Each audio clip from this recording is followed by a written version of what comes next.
ನೋಡಿ, ಇನ್ನು ಸಿನಿಮಾ ಇಂಡಸ್ಟ್ರಿಗೂ ಕೂಡ ಇದರ ಬಿಸಿ ತಟ್ಟಿದೆ. ಕಲಾವಿದರು ಶೂಟಿಂಗ್ ಅಂತ ಹೋದಾಗ ಅವ್ರಿಗೆ ಅಡಿಗೆ ಮಾಡಿಕೊಡೋದಕ್ಕೆ ಸಿಲಿಂಡರ್ ಸಿಗ್ತಾ ಇಲ್ಲ. ಹಾಗಾಗಿ ಶೂಟಿಂಗ್ ಮೇಲೂ ಕೂಡ ಪ್ರಭಾವ ಬೀರ್ತಾ ಇದೆ ಅಂತ ಹೇಳಿ ಇವತ್ತು ವಾಣಿಜ್ಯ ಮಂಡಳಿ ಮಾಹಿತಿಯನ್ನು ಕೊಡ್ತಾ ಇದೆ. ಗ್ಯಾಸ್ ಬರದ ಸುಂಟರಗಾಳಿಗೆ ಸಿನಿಮಾ ಉದ್ಯಮ ಕೂಡ ತತ್ತರಿಸಿ ಹೋಗಿದೆ. ನಿತ್ಯ ಶೂಟಿಂಗ್ಗೆ ಬರುವಂತಹ ಕಲಾವಿದರಿಗೆ ಊಟ ಸಿಗ್ತಾ ಇಲ್ಲ, ಸಂಚಕಾರ ಆಗಿದೆ. ಹೊರಾಂಗಣ ಚಿತ್ರೀಕರಣ ತಂಡಗಳಿಗೆ ಊಟೋಪಚಾರವೇ ಈಗ ಸವಾಲಾಗಿರೋದು. 50ರಿಂದ 1000 ಕಲಾವಿದರಿಗೆ ನಿತ್ಯ ಅವರಿಗೆ 4 ಹೊತ್ತು ಊಟವನ್ನ ಮಾಡಿಕೊಡ್ಬೇಕಾಗತ್ತೆ, ತಿಂಡಿಯನ್ನ ಮಾಡಿಕೊಡ್ಬೇಕಾದ್ರೆ ಅದನ್ನ ಮಾಡಿಕೊಡೋದಕ್ಕೆ ಆಗ್ತಾ ಇಲ್ಲ ಅಂತ ಹೇಳ್ತಾರೆ.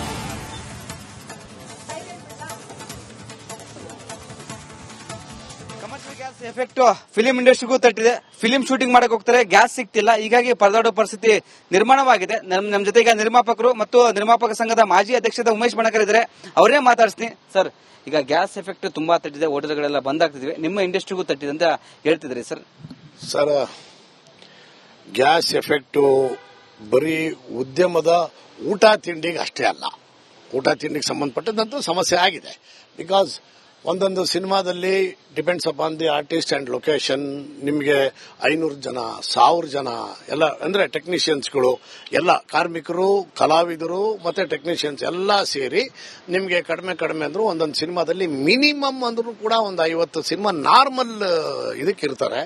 ಇನ್ನ ಸಾಂಗ್ಗಳು, ಫೈಟ್ಗಳು ಮತ್ತೆ ಇನ್ಯಾವುದನ್ನ ಸ್ಲಮ್ಮು, ಏರ್ಪೋರ್ಟು, ಕಾಲೇಜು ಇನ್ನೊಂದು ಕಡೆ ಮಾಡಬೇಕಾದಾಗ ಒಂದು ಮಿನಿಮಮ್ 1,500 ಜನ ಇರ್ತಾರೆ.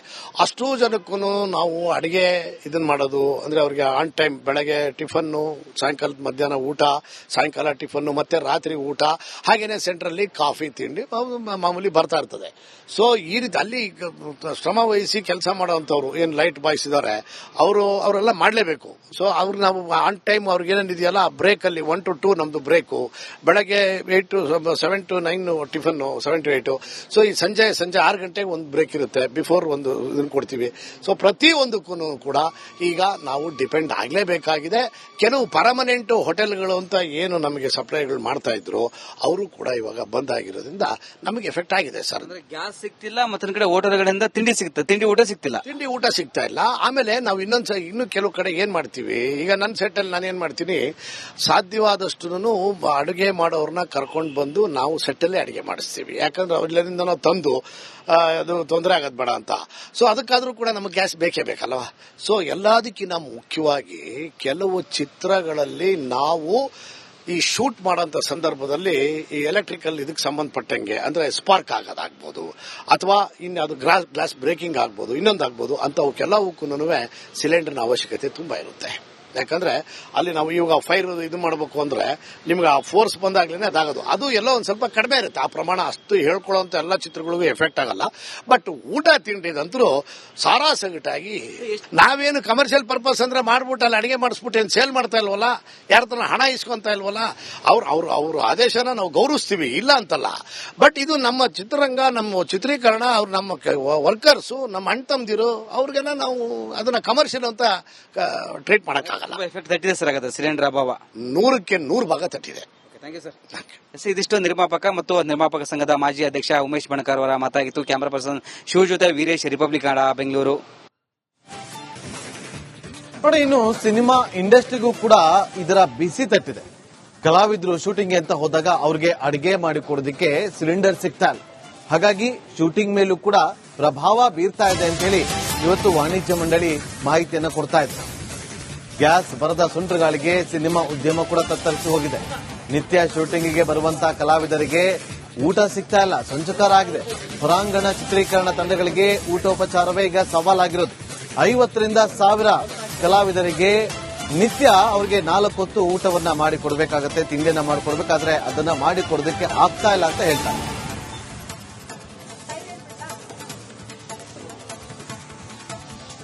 ಗ್ಯಾಸ್ ಎಫೆಕ್ಟ್ ಫಿಲಿಂ ಇಂಡಸ್ಟ್ರಿಗೂ ತಟ್ಟಿದೆ. ಫಿಲಿಂ ಶೂಟಿಂಗ್ ಮಾಡಕ್ ಹೋಗ್ತಾರೆ, ಗ್ಯಾಸ್ ಸಿಗ್ತಿಲ್ಲ. ಹೀಗಾಗಿ ಪರದಾಡೋ ಪರಿಸ್ಥಿತಿ ನಿರ್ಮಾಣವಾಗಿದೆ. ನಮ್ಮ ಜೊತೆ ಈಗ ನಿರ್ಮಾಪಕರು ಮತ್ತು ನಿರ್ಮಾಪಕ ಸಂಘದ ಮಾಜಿ ಅಧ್ಯಕ್ಷದ ಉಮೇಶ್ ಬಣಕರ್ ಇದ್ದಾರೆ. ಅವರೇ ಮಾತಾಡ್ತೀನಿ. ಸರ್, ಈಗ ಗ್ಯಾಸ್ ಎಫೆಕ್ಟ್ ತುಂಬಾ ತಟ್ಟಿದೆ, ಹೋಟೆಲ್ಗಳೆಲ್ಲ ಬಂದ್ ಆಗ್ತಿದ್ವಿ, ನಿಮ್ಮ ಇಂಡಸ್ಟ್ರಿಗೂ ತಟ್ಟಿದೆ ಅಂತ ಹೇಳ್ತಿದ್ರಿ ಸರ್. ಸರ್, ಗ್ಯಾಸ್ ಎಫೆಕ್ಟು ಬರೀ ಉದ್ಯಮದ ಊಟ ತಿಂಡಿಗೆ ಅಷ್ಟೇ ಅಲ್ಲ, ಊಟ ತಿಂಡಿಗೆ ಸಂಬಂಧಪಟ್ಟಂತೂ ಸಮಸ್ಯೆ ಆಗಿದೆ.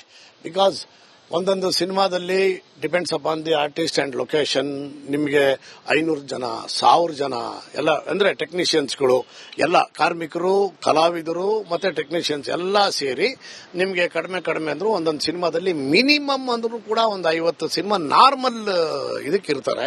ಇನ್ನ ಸಾಂಗ್ಗಳು ಫೈಟ್ಗಳು ಮತ್ತೆ ಇನ್ಯಾವುದನ್ನ ಸ್ಲಮ್ ಏರ್ಪೋರ್ಟ್ ಕಾಲೇಜು ಇನ್ನೊಂದು ಕಡೆ ಮಾಡಬೇಕಾದಾಗ ಒಂದು ಮಿನಿಮಮ್ 1-1.5 ಸಾವಿರ ಜನ ಇರ್ತಾರೆ. ಅಷ್ಟು ಜನಕ್ಕೂ ನಾವು ಅಡಿಗೆ ಇದನ್ನ ಮಾಡೋದು ಅಂದ್ರೆ ಅವ್ರಿಗೆ ಆನ್ ಟೈಮ್ ಬೆಳಗ್ಗೆ ಟಿಫನ್ನು, ಸಾಯಂಕಾಲ ಮಧ್ಯಾಹ್ನ ಊಟ, ಸಾಯಂಕಾಲ ಟಿಫನ್ನು ಮತ್ತೆ ರಾತ್ರಿ ಊಟ, ಹಾಗೇನೆ ಸೆಂಟ್ರಲ್ಲಿ ಕಾಫಿ ತಿಂಡಿ ಮಾಮೂಲಿ ಬರ್ತಾ ಇರ್ತದೆ. ಸೊ ಈ ರೀತಿ ಅಲ್ಲಿ ಶ್ರಮ ವಹಿಸಿ ಕೆಲಸ ಮಾಡೋವಂಥವ್ರು ಏನ್ ಲೈಟ್ ಬಾಯ್ಸ್ ಇದಾರೆ ಅವರೆಲ್ಲ ಮಾಡಲೇಬೇಕು. ಸೊ ಅವ್ರಿಗೆ ನಾವು ಆನ್ ಟೈಮ್ ಅವ್ರಿಗೆ ಏನೇನಿದೆಯಲ್ಲ ಬ್ರೇಕ್ ಅಲ್ಲಿ 1 to 2 ನಮ್ದು ಬ್ರೇಕು, ಬೆಳಗ್ಗೆ 7 to 9 ಟಿಫನ್ 7 to 8. ಸೊ ಈ ಸಂಜೆ 6 ಗಂಟೆಗೆ ಒಂದು ಬ್ರೇಕ್ ಇರುತ್ತೆ, ಬಿಫೋರ್ ಒಂದು ಇದನ್ನ ಕೊಡ್ತೀವಿ. ಸೊ ಪ್ರತಿ ಒಂದಕ್ಕೂ ಕೂಡ ಈಗ ನಾವು ಡಿಪೆಂಡ್ ಆಗಲೇಬೇಕಾಗಿದೆ.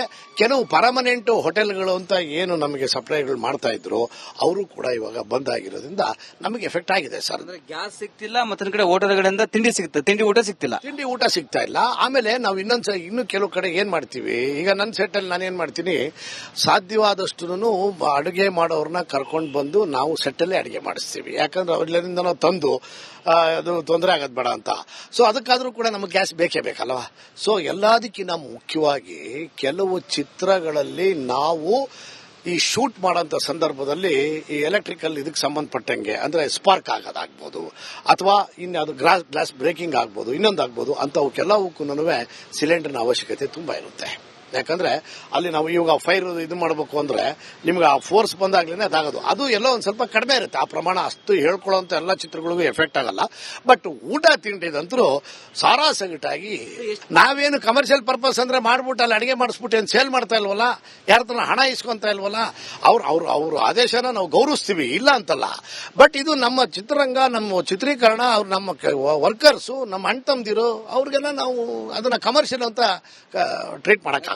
ಎಫೆಕ್ಟ್ ತಟ್ಟಿದೆ ಸರ್, ಆಗತ್ತೆ ಸಿಲಿಂಡರ್ ಅಭಾವ 100ಕ್ಕೆ 100 ಭಾಗ ತಟ್ಟಿದೆ.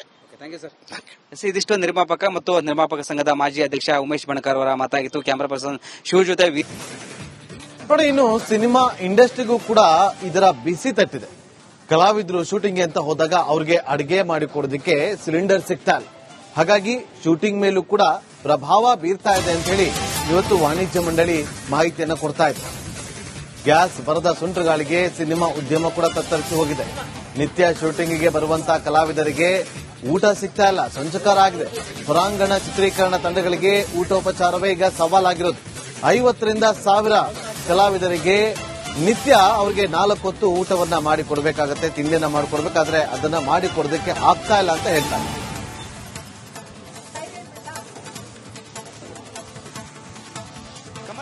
ಎಫೆಕ್ಟ್ ಫಿಲಿಂ ಇಂಡಸ್ಟ್ರಿಗೂ ತಟ್ಟಿದೆ. ಫಿಲಿಂ ಶೂಟಿಂಗ್ ಮಾಡಕ್ ಹೋಗ್ತಾರೆ, ಗ್ಯಾಸ್ ಸಿಗ್ತಿಲ್ಲ, ಹೀಗಾಗಿ ಪರದಾಡೋ ಪರಿಸ್ಥಿತಿ ನಿರ್ಮಾಣವಾಗಿದೆ. ನಮ್ಮ ಜೊತೆಗೆ ನಿರ್ಮಾಪಕರು ಮತ್ತು ನಿರ್ಮಾಪಕ ಸಂಘದ ಮಾಜಿ ಅಧ್ಯಕ್ಷದ ಉಮೇಶ್ ಬಣಕಾರ್ ಇದ್ದಾರೆ, ಅವರೇ ಮಾತಾಡ್ತೀನಿ. ಸರ್, ಈಗ ಗ್ಯಾಸ್ ಎಫೆಕ್ಟ್ ತುಂಬಾ ತಟ್ಟಿದೆ, ಹೋಟೆಲ್ಗಳೆಲ್ಲ ಬಂದ್ ಆಗ್ತಿದ್ವಿ, ನಿಮ್ಮ ಇಂಡಸ್ಟ್ರಿಗೂ ತಟ್ಟಿದೆ ಅಂತ ಹೇಳ್ತಿದ್ರಿ ಸರ್. ಸರ್, ಗ್ಯಾಸ್ ಎಫೆಕ್ಟ್ ಬರೀ ಉದ್ಯಮದ ಊಟ ತಿಂಡಿಗೆ ಅಷ್ಟೇ ಅಲ್ಲ, ಊಟ ತಿಂಡಿಗೆ ಸಂಬಂಧಪಟ್ಟಂತೂ ಸಮಸ್ಯೆ ಆಗಿದೆ. ಬಿಕಾಸ್ ಒಂದೊಂದು ಸಿನಿಮಾದಲ್ಲಿ depends upon the artist and location ನಿಮಗೆ 500 ಜನ 1000 ಜನ ಎಲ್ಲ ಅಂದ್ರೆ ಟೆಕ್ನಿಷಿಯನ್ಸ್ಗಳು ಎಲ್ಲ ಕಾರ್ಮಿಕರು ಕಲಾವಿದರು ಮತ್ತೆ ಟೆಕ್ನಿಷಿಯನ್ಸ್ ಎಲ್ಲ ಸೇರಿ ನಿಮಗೆ ಕಡಿಮೆ ಅಂದ್ರು ಒಂದೊಂದು ಸಿನಿಮಾದಲ್ಲಿ ಮಿನಿಮಮ್ ಅಂದ್ರೂ ಕೂಡ ಒಂದು 50 ಸಿನಿಮಾ ನಾರ್ಮಲ್ ಇದಕ್ಕಿರ್ತಾರೆ. ಇನ್ನ ಸಾಂಗ್ಗಳು ಫೈಟ್ಗಳು ಮತ್ತೆ ಇನ್ಯಾವುದನ್ನ ಸ್ಲಮ್ ಏರ್ಪೋರ್ಟ್ ಕಾಲೇಜು ಇನ್ನೊಂದು ಕಡೆ ಮಾಡಬೇಕಾದಾಗ ಒಂದು ಮಿನಿಮಮ್ 1-1.5 ಸಾವಿರ ಜನ ಇರ್ತಾರೆ. ಅಷ್ಟು ಜನಕ್ಕೂ ನಾವು ಅಡಿಗೆ ಇದನ್ನ ಮಾಡೋದು ಅಂದ್ರೆ ಅವ್ರಿಗೆ ಆನ್ ಟೈಮ್ ಬೆಳಗ್ಗೆ ಟಿಫನ್ನು, ಸಾಯಂಕಾಲ ಮಧ್ಯಾಹ್ನ ಊಟ, ಸಾಯಂಕಾಲ ಟಿಫನ್ನು ಮತ್ತೆ ರಾತ್ರಿ ಊಟ, ಹಾಗೇನೆ ಸೆಂಟ್ರಲ್ಲಿ ಕಾಫಿ ತಿಂಡಿ ಮಾಮೂಲಿ ಬರ್ತಾ ಇರ್ತದೆ. ಸೊ ಈ ರೀತಿ ಅಲ್ಲಿ ಶ್ರಮ ವಹಿಸಿ ಕೆಲಸ ಮಾಡೋವಂಥವ್ರು ಏನ್ ಲೈಟ್ ಬಾಯ್ಸ್ ಇದಾರೆ ಅವರೆಲ್ಲ ಮಾಡಲೇಬೇಕು. ಸೊ ಅವ್ರಿಗೆ ನಾವು ಆನ್ ಟೈಮ್ ಅವ್ರಿಗೆ ಏನೇನಿದೆಯಲ್ಲ ಬ್ರೇಕ್ ಅಲ್ಲಿ 1 to 2 ನಮ್ದು ಬ್ರೇಕು, ಬೆಳಗ್ಗೆ 7 to 9 ಟಿಫನ್ 7 to 8. ಸೊ ಈ ಸಂಜೆ 6 ಗಂಟೆಗೆ ಒಂದು ಬ್ರೇಕ್ ಇರುತ್ತೆ, ಬಿಫೋರ್ ಒಂದು ಇದನ್ನ ಕೊಡ್ತೀವಿ. ಸೊ ಪ್ರತಿ ಪ್ರತಿಯೊಂದಕ್ಕೂ ಕೂಡ ಈಗ ನಾವು ಡಿಪೆಂಡ್ ಆಗಲೇಬೇಕಾಗಿದೆ. ಕೆಲವು ಪರ್ಮನೆಂಟ್ ಹೋಟೆಲ್ಗಳು ಅಂತ ಏನು ನಮಗೆ ಸಪ್ಲೈಗಳು ಮಾಡ್ತಾ ಇದ್ರು ಅವರು ಕೂಡ ಇವಾಗ ಬಂದ್ ಆಗಿರೋದ್ರಿಂದ ನಮಗೆ ಎಫೆಕ್ಟ್ ಆಗಿದೆ ಸರ್. ಅಂದ್ರೆ ಗ್ಯಾಸ್ ಸಿಗ್ತಿಲ್ಲ, ಮತ್ತೊಂದ್ ಕಡೆ ಹೋಟೆಲ್ಗಳಿಂದ ತಿಂಡಿ ಊಟ ಸಿಗ್ತಿಲ್ಲ. ತಿಂಡಿ ಊಟ ಸಿಗ್ತಾ ಇಲ್ಲ. ಆಮೇಲೆ ನಾವು ಇನ್ನು ಕೆಲವು ಕಡೆ ಏನ್ ಮಾಡ್ತೀವಿ, ಈಗ ನನ್ನ ಸೆಟ್ ಅಲ್ಲಿ ನಾನು ಏನ್ ಮಾಡ್ತೀನಿ, ಸಾಧ್ಯವಾದಷ್ಟು ಅಡುಗೆ ಮಾಡೋರ್ನ ಕರ್ಕೊಂಡು ಬಂದು ನಾವು ಸೆಟ್ಟಲ್ಲೇ ಅಡುಗೆ ಮಾಡಿಸ್ತೀವಿ. ಯಾಕಂದ್ರೆ ಅವ್ರಿಂದ ನಾವು ತಂದು ಅದು ತೊಂದರೆ ಆಗೋದು ಬೇಡ ಅಂತ. ಸೊ ಅದಕ್ಕಾದ್ರೂ ಕೂಡ ನಮಗೆ ಗ್ಯಾಸ್ ಬೇಕೇ ಬೇಕಲ್ವಾ. ಸೊ ಎಲ್ಲದಕ್ಕಿಂತ ಮುಖ್ಯವಾಗಿ ಕೆಲವು ಚಿತ್ರಗಳಲ್ಲಿ ನಾವು ಈ ಶೂಟ್ ಮಾಡೋಂಥ ಸಂದರ್ಭದಲ್ಲಿ ಈ ಎಲೆಕ್ಟ್ರಿಕಲ್ ಇದಕ್ಕೆ ಸಂಬಂಧಪಟ್ಟಂಗೆ ಅಂದ್ರೆ ಸ್ಪಾರ್ಕ್ ಆಗೋದಾಗ್ಬೋದು, ಅಥವಾ ಇನ್ಯಾವುದು ಗ್ಲಾಸ್ ಬ್ರೇಕಿಂಗ್ ಆಗ್ಬೋದು, ಇನ್ನೊಂದಾಗ್ಬೋದು ಅಂತವಕ್ಕೆಲ್ಲವಕ್ಕೂ ಸಿಲಿಂಡರ್ನ ಅವಶ್ಯಕತೆ ತುಂಬಾ ಇರುತ್ತೆ. ಯಾಕಂದ್ರೆ ಅಲ್ಲಿ ನಾವು ಇವಾಗ ಫೈರ್ ಇದು ಮಾಡಬೇಕು ಅಂದ್ರೆ ನಿಮ್ಗೆ ಆ ಫೋರ್ಸ್ ಬಂದಾಗ್ಲೇನೆ ಅದಾಗೋದು. ಅದು ಎಲ್ಲೋ ಒಂದ್ ಸ್ವಲ್ಪ ಕಡಿಮೆ ಇರುತ್ತೆ ಆ ಪ್ರಮಾಣ. ಅಷ್ಟು ಹೇಳ್ಕೊಳ್ಳೋಂತ ಎಲ್ಲಾ ಚಿತ್ರಗಳಿಗೂ ಎಫೆಕ್ಟ್ ಆಗಲ್ಲ. ಬಟ್ ಊಟ ತಿಂಡಿದಂತರೂ ಸಾರಾಸಗಟಾಗಿ ನಾವೇನು ಕಮರ್ಷಿಯಲ್ ಪರ್ಪಸ್ ಅಂದ್ರೆ ಮಾಡ್ಬಿಟ್ಟು ಅಲ್ಲಿ ಅಡಿಗೆ ಮಾಡಿಸ್ಬಿಟ್ಟು ಏನ್ ಸೇಲ್ ಮಾಡ್ತಾ ಇಲ್ವಲ್ಲ, ಯಾರ ಹತ್ರ ಹಣ ಇಸ್ಕೊಂತ ಇಲ್ವಲ್ಲ, ಅವ್ರ ಆದೇಶನ ನಾವು ಗೌರವಿಸ್ತೀವಿ, ಇಲ್ಲ ಅಂತಲ್ಲ. ಬಟ್ ಇದು ನಮ್ಮ ಚಿತ್ರರಂಗ, ನಮ್ಮ ಚಿತ್ರೀಕರಣ, ಅವ್ರು ನಮ್ಮ ವರ್ಕರ್ಸು, ನಮ್ಮ ಅಣ್ಣ ತಮ್ಮದಿರು, ಅವ್ರಿಗೆಲ್ಲ ನಾವು ಅದನ್ನ ಕಮರ್ಷಿಯಲ್ ಅಂತ ಟ್ರೀಟ್ ಮಾಡಕ್ಕಾಗಲ್ಲ. ಎಫೆಕ್ಟ್ ತಟ್ಟಿದೆ ಸರ್ ಆಗತ್ತೆ ಸಿಲಿಂಡರ್ ಅಭಾವ 100ಕ್ಕೆ 100 ಭಾಗ ತಟ್ಟಿದೆ. Thank you sir. ಇದಿಷ್ಟು ನಿರ್ಮಾಪಕ ಮತ್ತು ನಿರ್ಮಾಪಕ ಸಂಘದ ಮಾಜಿ ಅಧ್ಯಕ್ಷ ಉಮೇಶ್ ಬಣಕಾರ್ ಅವರ ಮಾತಾಗಿತ್ತು. ಕ್ಯಾಮರಾ ಪರ್ಸನ್ ಶಿವ ಜೊತೆ ವೀರೇಶ್, ರಿಪಬ್ಲಿಕ್ ಕನ್ನಡ, ಬೆಂಗಳೂರು.